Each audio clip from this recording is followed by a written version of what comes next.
off-page optimization with links, there's a couple of attributes, characteristics, if you will, that I want to cover with you, just so that you kind of understand at least how I approach it. The first one is you want your links to be followable. That seems pretty obvious, right? Search engines find links throughout the internet, and they crawl them, and they'll go back to your site.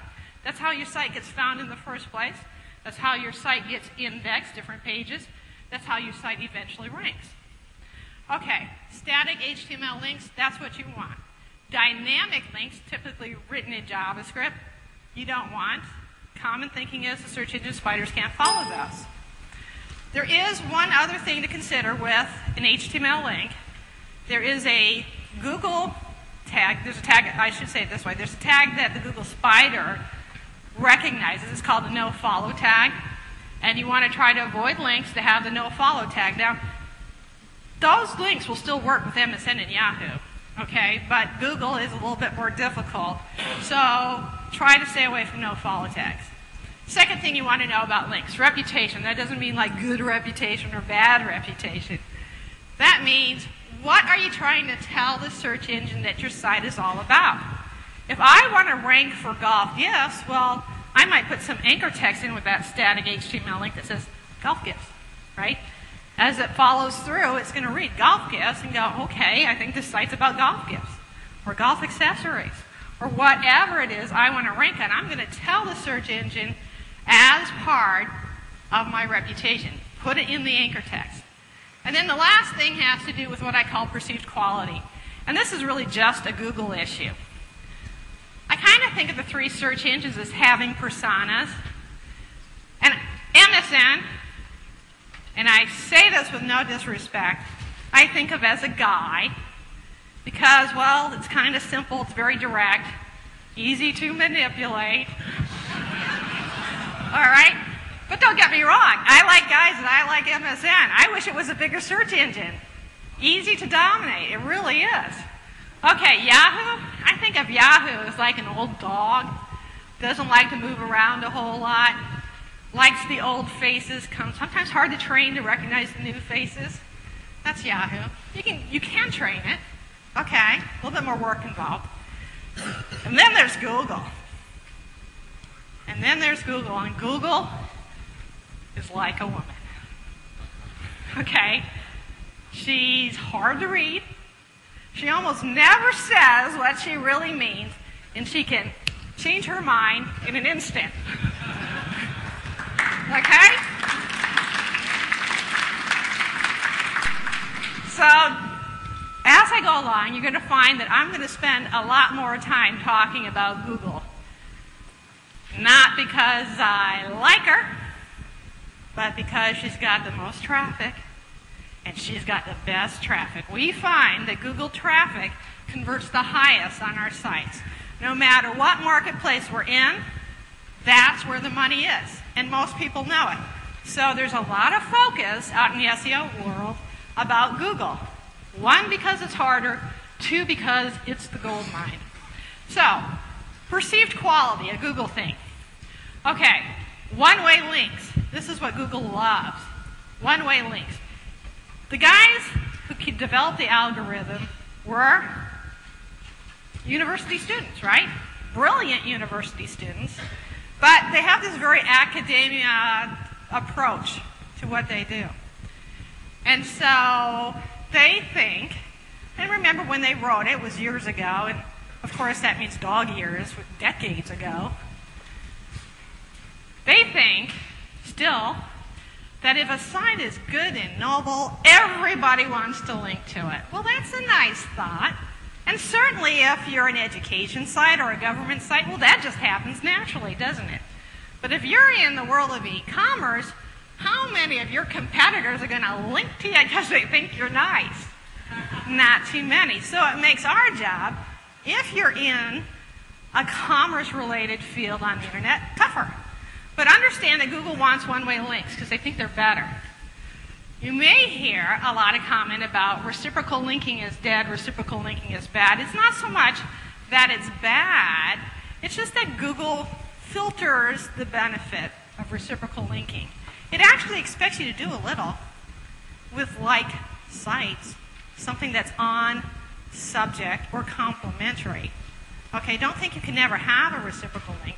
Just realize that it's not going to be the mainstay of your linking strategy.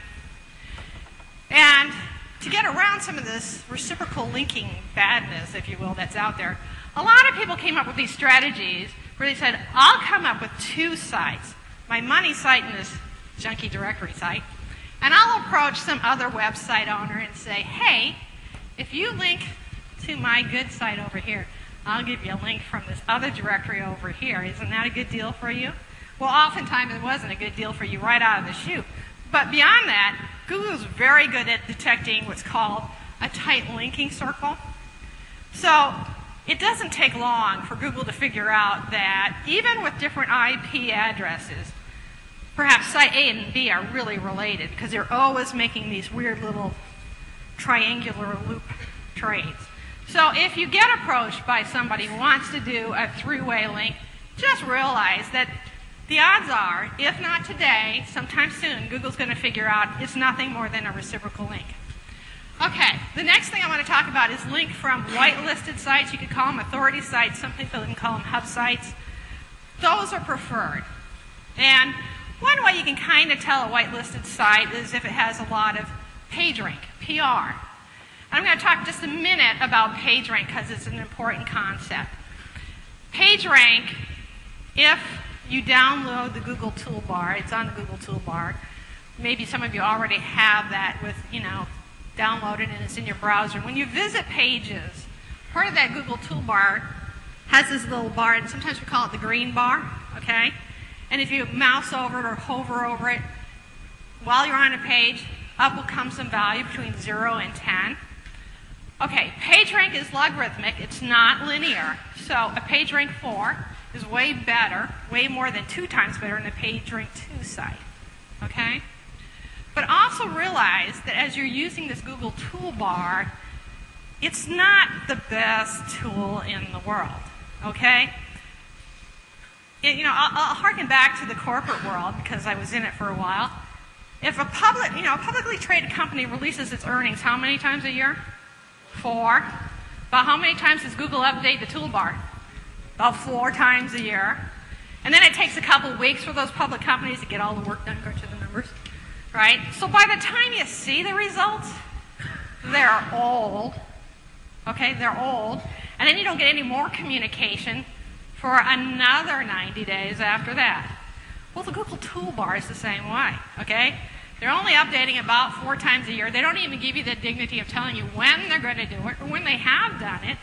Okay, and by the time it does come out, it's already dated information. But as bad as it is, it's all we got. It's kind of like being stuck in the middle of a dark forest, and you got this faulty flashlight, and it doesn't work a lot. You're doing this. But we do it anyway, because once in a while, it flickers on and it works, and you're so happy, right? So, just remember with the Google toolbar, it's probably most accurate at the higher ends because it's so hard to get those higher PageRank scores. It's far less accurate at the low ends, okay? And that PageRank really, in Google's eyes, is building all the time, okay? If it wasn't, a PageRank 0 site couldn't really rank, could it? But they do. And I can show you later where it does.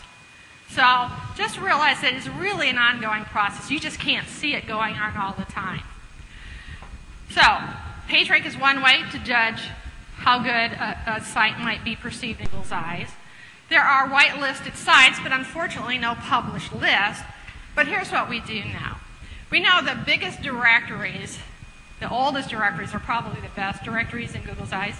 DMOZ, DMOZ.org. Okay, this is a free directory. Darn hard sometimes to get in. I have about a 50% success ratio, by the way. The golf collection is not in there. I can't figure that out. But it's free, so you might as well try anyway. Okay? That is a very high authority site, no matter what subject matter. Okay? You want to try to get a link from DMOZ. Yahoo directory.